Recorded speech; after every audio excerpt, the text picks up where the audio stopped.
Hello అండి, నమస్తే. Non veg కర్రీస్లోకి, నాన్ వెజ్ పికిల్స్లోకి, వెజ్ మసాలా కూరల్లోకి ఈ పౌడర్ వేస్తే మంచి ఫ్లేవర్ అండ్ ఘాటు వస్తుంది. అదేనండి ఇది గరం మసాలా పౌడర్. ఇది ఎలా తయారు చేసుకోవాలో చూద్దాం రండి. సో బండిలోకి చెక్క, ధనియాలు, లవంగాలు, జాపత్రి, మొగ్గలు, అనాస పువ్వు వేసి 2 మినిట్స్ పాటు వేయించుకోవాలి.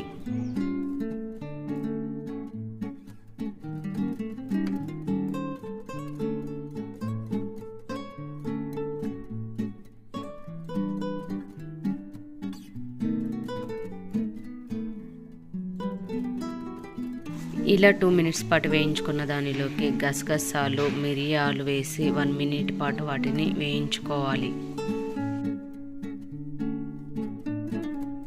ఇలా చల్లారిన తర్వాత మనం ఇప్పుడు మిక్సీ జార్లోకి తీసుకొని మెత్తగా పౌడర్ లాగా వేసుకోవాలి.